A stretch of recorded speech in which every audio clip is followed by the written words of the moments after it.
Très bon réveil. Moi, je suis sûr que si demain on dit qu'on a un autographe de Mbappé parce qu'on va se faire vacciner au Stade de France, eh bien vous allez avoir des queues avec des files d'attente avec des jeunes qui vont se faire vacciner. Une dose de vaccin contre un petit cadeau. Certains médecins veulent tout tenter pour inciter les jeunes à se lancer. Toujours des questions après l'effondrement d'un immeuble en Floride. La correspondance d'Alexis Guilleux dans ce journal. Comment agir face au changement climatique? Mode d'emploi avec la fresque du climat. Et puis le foot, premier choc ce soir, Belgique-Portugal.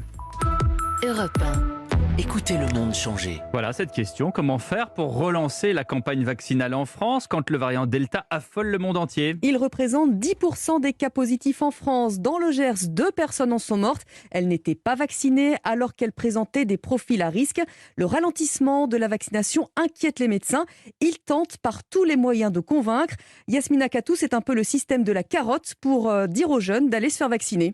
Oui, puisque le variant Delta est 60% plus contagieux que le variant britannique, majoritaire en France, il se répand surtout chez les jeunes qui sont souvent en groupe. Alors pour freiner la transmission, il faut inciter les jeunes. Un vaccin, une récompense, c'est ce que préconise Benjamin Davido, infectiologue à l'hôpital de Garches. Moi, je suis sûr que si demain on dit qu'on a un autographe de Mbappé parce qu'on va se faire vacciner au Stade de France, eh bien vous allez avoir des queues avec des files d'attente avec des jeunes qui vont se faire vacciner. Ces mesures incitatives, elles parlent aux jeunes. Et c'est justement ce qu'a fait la métropole de Nîmes. Les jeunes de 18 à 25 ans vaccinés participeront à une tombola pour recevoir des cadeaux allant jusqu'à 250 €. C'est l'idée de Franck Proust, président de Nîmes Métropole. On offre par exemple des abonnements d'un an au réseau Tango avec le vélo, c'est l'équivalent du Vélib si vous voulez, des places de spectacle, de concerts à droite et à gauche, mais j'allais dire au-delà de la contrepartie, à l'aube des vacances, de grâce, faites-vous vacciner. L'opération se déroulera jusqu'au 18 juillet prochain. Franck Proust espère que d'autres villes lui emboîteront le pas. C'est rétroactif parce que moi je me suis fait vacciner déjà. Donc, vous voulez un petit cadeau, vous voulez un autographe de Mbappé? Oui, par exemple. On va demander à nos un cadeau reporters. à 250 €, ça me plaît bien aussi. En tout cas, quand la carotte ne fonctionne pas, la vieille expression veut qu'on passe au bâton. Et ce variant fait craindre à l'automne de nouvelles restrictions, comme à Sydney. 5 millions d'habitants se sont réveillés confinés ce matin pour 2 semaines. En effet, et la pandémie qui a un lien direct avec le trou de la Sécu. En 2019, il avait été plutôt bien colmaté, mais depuis, en effet, le Covid a coûté cher. L'assurance maladie fait donc les comptes dans son tout dernier rapport. Clément Le Saffre. 30 milliards d'euros en 2020, 31 milliards attendus cette année. Le déficit de la Caisse nationale d'assurance maladie a sévèrement replongé après 1 an et demi de pandémie. L'an dernier, le Covid a coûté à lui seul 17 milliards d'euros et ce sera 14 milliards supplémentaires cette année, 3 fois plus que le budget estimé initialement. Alors dans le détail, c'est le dépistage qui coûte le plus cher. Les tests remboursés par l'assurance maladie devraient peser 4,9 milliards d'euros dans les comptes. La campagne de vaccination, elle, représenterait une charge de 4,6 milliards d'euros pour la Sécu. Résultat, l'équilibre financier est désormais repoussé à la décennie 2030-2040. Enfin, l'assurance maladie pointe du doigt un phénomène inquiétant. Avec le Covid, le dépistage des cancers a reculé l'an dernier de 8 à 14% en fonction des cancers. Idem pour les opérations d'enlèvement de tumeurs, en recul de 6%. Les précisions de Clément Le Saffre pour Europe 1. Également dans l'actualité, le second tour des élections régionales et départementales. Scrutin qui a très peu mobilisé la semaine dernière. Abstention record au premier tour, près de 67%. Soirée spéciale sur Europe 1 de 19h30 à 22h. 30 000 personnes ont défilé entre Pantin et Paris hier. C'était la première marche des fiertés à débuter en banlieue. Plus précisément donc de Pantin, un département où il est toujours assez difficile de lutter contre les préjugés et les agressions homophobes. C'est Jean-Jacques Herry qui a suivi le cortège pour Europe 1. C'est une première pour la marche des fiertés. Un départ fixé à Pantin, en banlieue parisienne.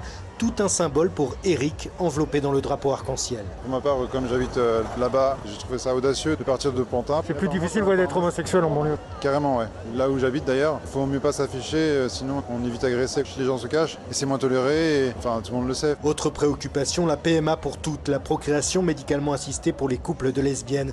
Une promesse électorale d'Emmanuel Macron qui ne se concrétise pas, lâche Julie et Isaline. Ça fait plus d'1 an qu'on est en démarche et qu'on fait les allers-retours avec la Belgique. Nous avec la Belgique, mais il y en a qui vont en Espagne, qui vont au Danemark. C'est vraiment un parcours du combattant. Super compliqué parce que oui, il y a les allers-retours. C'est pas couvert par la Sécu, clairement, fait que ça sort de notre poche, c'est très cher. Finalement, oui, on a eu le mariage pour tous, mais derrière ça, il n'y a pas le support qui va avec parce qu'il faut encore adopter nos enfants, on n'a pas recours à la PMA, c'est injuste. Et puis l'inquiétude est aussi internationale. Sur quelques pancartes apparaissent des drapeaux hongrois ou polonais pour rappeler que là-bas, à l'autre bout de l'Europe, les droits des personnes LGBT reculent chaque jour davantage. Reportage de Jean-Jacques Herry. Donald Trump a retrouvé ses partisans cette nuit dans l'Ohio. Plusieurs milliers de personnes à brandir la bannière étoilée ou des drapeaux Trump 2024. L'ancien président des États-Unis a parlé à la tribune une bonne heure et demie. Il était là pour lancer la campagne des élections de mi-mandat. Toujours aucune explication d'ailleurs au spectaculaire effondrement d'un immeuble résidentiel dans le cœur de Miami en Floride. Le bilan est désormais de 5 morts et 156 disparus, mais l'espoir de trouver d'autres survivants diminue d'heure en heure. Sur place, l'enquête se poursuit. Alexis Guyot, vous êtes notre correspondant aux États-Unis. Des fragilités avaient été constatées sur l'immeuble. Oui, par un ingénieur il y a maintenant 3 ans. Son rapport publié vendredi sur le site de la commune de Surfside fait état de dommages structurels majeurs, des fissures dans les poutres du garage au sous-sol, des problèmes d'imperméabilisation aux abords de la piscine, des dégâts sans doute dus à l'exposition continue à l'air et au sel marin, explique cet ingénieur. Il n'y avait à l'époque pas de risque d'effondrement selon lui, mais des réparations nécessaires pour maintenir l'intégrité de la structure. Des travaux étaient d'ailleurs en cours sur le toit de l'immeuble et le bâtiment venait d'entamer un processus de nouvelle certification 40 ans après sa construction, comme le veut la loi en Floride. Pour éviter d'autres drames, la maire du comté de Miami-Dade a demandé un audit immédiat des immeubles de la région. Nos équipes vont commencer un audit de tous les bâtiments âgés de 40 ans et plus. Nous allons conduire cet audit dans les 30 prochains jours. Pour le moment, les enquêteurs n'ont pas accès au site où les équipes de secours continuent leur recherche de survivants, une tâche rendue encore plus difficile par un incendie qui s'est propagé dans les décombres. La correspondance d'Alexis Guyot aux États-Unis pour Europe 1. On s'intéresse maintenant au Bitcoin qui monte aussi soudainement qu'il descend. C'est pire qu'un grand 8. Après des records, la crypto-monnaie s'est effondrée. Comment on l'explique, Aurélien Fleureau ? Eh bien, la raison principale qui a cassé cette dynamique, c'est l'offensive de la Chine contre les crypto-monnaies. Le pays concentre pourtant 75% des activités de minage du Bitcoin, pour faire simple, la validation des transactions virtuelles, mais le gouvernement chinois n'apprécie pas la forte spéculation qui est générée.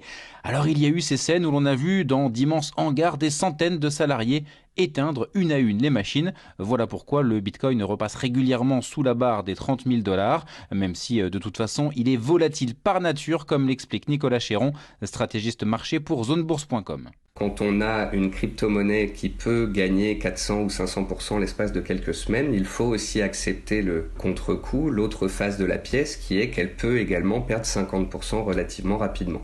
C'est cette volatilité qui aussi est un intérêt particulier du monde des crypto-monnaies. Et preuve que la tendance est nettement à la hausse. Depuis le 1er janvier dernier, la valeur de l'ensemble des crypto-monnaies est passée de 750 à 1500 milliards de $. Les précisions d'Aurélien Fleureau du service économie d'Europe 1. Connaissez-vous la fresque du climat ? Elle forme ceux qui le souhaitent aux questions environnementales. On a appris des scientifiques du GIEC que les impacts dévastateurs du réchauffement climatique allaient encore s'accélérer. Eh bien, la fresque du climat s'inscrit dans cette volonté de prendre conscience des enjeux avec des ateliers. Les précisions de Virginie Salmen. La fresque du climat, c'est un jeu grandeur nature, 42 cartes, un animateur à chaque fois qui se déplace dans les écoles, les entreprises pour faire entrer dans les esprits les chiffres et les infos clés du changement climatique. Je résume ça par un escalier, la transformation du monde et la transition écologique. Antoine Rabin est un fresqueur, comme on dit, un animateur de fresques. Et la fresque, c'est sans doute le meilleur outil pour monter cette première marche qui est souvent très haute, très compliquée à monter, pour ensuite avoir envie finalement de grimper cet escalier qui se fait sur un temps beaucoup plus long que 3 heures. Et je vous garantis que moi, par exemple, ça fait 15 ans que je travaille sur ce dossier et j'ai pas fini de monter mon propre escalier et j'ai encore très envie de continuer à aller plus haut. Chaque participant à une fresque du climat peut à son tour se former et devenir animateur dans son entreprise, son école, sa fac. Résultat, 200 000 personnes déjà touchées et ça double tous les 3 mois pour atteindre le million dès début 2022. Virginie Salmen, comme un écho, on apprend par ailleurs ce matin que la ville de Portland a connu la journée la plus chaude de son histoire, 42,2 degrés. Pour vous situer, cette ville, elle est tout au nord-est des États-Unis. On est bien plus près du Canada que de l'Arizona. Le foot avec un premier choc à l'Euro. La Belgique, demi-finaliste de la dernière Coupe du Monde, affronte le Portugal, tenant du titre, Cyril de la Morinerie. Celui-là, il fait envie. Oui, c'est une affiche de rêve avec une pluie d'artistes sur le terrain. La Belgique, c'est bien sûr le génial meneur de jeu Kevin De Bruyne, les frères Hazard, Torgan et Eden, mais aussi l'attaquant ultra puissant de 28 ans, Romelu Lukaku, le deuxième meilleur buteur de l'Euro avec 3 buts et guidé par Thierry Henry, revenu dans le staff des Diables Rouges pour apporter son expérience. Quant au Portugal, c'est évidemment l'inclassable Cristiano Ronaldo, meilleur buteur de l'histoire de l'Euro, mais aussi de cette édition, avec 5 réalisations, tout comme le virevoltant Diego Jota ou encore le rock en défense Ruben Dias. 2 équipes spectaculaires, techniques, qui aiment tenir le ballon et marquer des buts. Si le Portugal termine 3e du groupe dit de la mort, notamment après une sévère défaite face à l'Allemagne, la Seleção a fait bonne impression face à la France. Quant à la Belgique, première au classement FIFA, elle a impressionné, remportant ses 3 matchs de poule et marquant 7 buts. Après la déception vécue à la Coupe du Monde 2018, la formidable génération belge espère réaliser un grand Euro, le pays n'ayant atteint qu'une seule fois la finale en 1980. Cyril de la Morinerie du service des sports d'Europe 1. Il y a un autre Euro moins médiatique, celui de basket féminin. Eh bien, les Françaises jouent pour le titre ce soir contre la Serbie. Merci, c'était le journal de Lénaïque Monnier. Europe 1, le journal du Tour. Bonjour Axel May.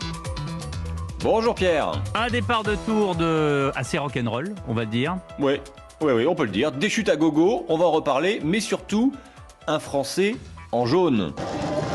Julien Alaphilippe, premier vainqueur d'étape sur le Tour de France 2021. C'est la 6e victoire d'étape pour le coureur français, le champion du monde. Eh oui. Alaphilippe a fait du Alaphilippe. Il avait dit qu'il attaquerait dans la difficulté finale à la sortie de Landerneau, une bosse de 4 km, la fausse au loup de son petit nom. Le champion du monde a appuyé sur les pédales, comme on dit dans le jargon, avec sa désormais fameuse double accélération. Un premier coup pour laisser derrière lui ses adversaires, une seconde accélération pour les empêcher de revenir. Après 2019, après 2020, c'est la 3e fois de suite que Julien Alaphilippe revêt le maillot jaune qu'il portera ce matin à la place de sa tunique arc-en-ciel de champion du monde. Et comme il l'a dit lui-même, il y a pire comme échange de maillot. Mais cette première étape a été marquée par une série de chutes. Ça a été une boucherie, explique le coureur Anthony Pérez. Il y a notamment eu une chute monstrueuse à 43 km de l'arrivée. Un comble après l'édition 2020 marquée par plusieurs secteurs à huis clos. Eh bien, le retour en masse du public est à l'origine de cette première chute. Une spectatrice brandissait un carton sur lequel était écrit en allemand « Allez mamie, allez papy », faisant tomber lourdement un premier coureur qui a heurté la pancarte. Puis les 2 tiers du peloton est tombé façon jeu de quilles. Et le Tour de France porte plainte contre cette spectatrice qui n'avait pas encore été identifiée hier soir. Valentin Madouas, l'un des Bretons du peloton, ne voulait toutefois pas rejeter la faute sur le public, car en début de tour, les coureurs sont frais et donc très nerveux, et ça tombe. Il répond à Marguerite Lefebvre. C'est le début du tour, c'est toujours pareil. Il y a tellement d'enjeux avec cette course que c'est à chaque fois la même chose. Parce que voilà, une chute comme ça sur d'autres courses, il y a 5 coureurs par terre et là il y en a 50 d'un coup. Et tout le monde est stressé, tout le monde colle les roues et voilà, maintenant avec les freins à disque, dès qu'on pile, il y a tout le monde qui se rentre dedans et voilà, c'est comme ça, c'est le vélo d'aujourd'hui et voilà maintenant. Faut bien récupérer, c'est le début du tour, c'est encore très long et puis on verra bien comment ça va se passer. Et puis il y a quand même plusieurs abandons déjà. Oui, surtout qu'une autre chute est survenue à 10 km de l'arrivée. Alors parmi les coureurs qui se sont retrouvés à terre lors de cette chute, là ils sont tombés tout seuls comme des grands les cyclistes. Warren Barguil, plus de peur que de mal, et surtout Chris Froome.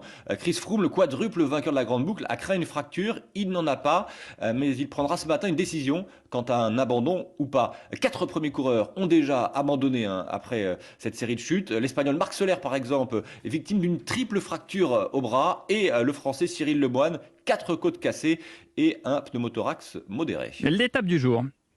Eh bien, la 2e étape partira de la station balnéaire de Perros-Guirec et elle se conclura également en montée à Mur de Bretagne au bout de 183,500 km. David Lapartien est breton, il est surtout président de l'Union cycliste internationale et il explique à Europe 1 pourquoi Mur de Bretagne est devenu un must du Tour de France. Déjà le nom, Mur et Bretagne. Tout est dit presque dans le nom de la commune. Donc ça, c'est fabuleux. Et puis après, c'est effectivement les scénarios qu'on a eu lors des arrivées. Quand on a eu Contador, Cadel Evans, les meilleurs qui s'exprimaient là-haut, quand Villarmoz est sorti, c'était aussi très très bien. Donc Mur de Bretagne est, c'est vrai, rentré comme finalement un point de passage obligé. Voilà, il y a quelques endroits très réputés et Mur de Bretagne fait partie de cela. Et le chiffre du jour pour terminer ? 18, et oui, j'ai bouclé la boucle, comme on dit, avec le maillot jaune de Julien Alaphilippe. On a commencé le journal du Tour avec, on termine avec. C'est la 18e fois qu'il portera un maillot jaune en comptant les années 2019 et 2020. Et il rentre, figurez-vous, quand même dans le top 10 des coureurs français ayant le plus porté le maillot jaune. Merci, c'était le journal du Tour avec Axel May.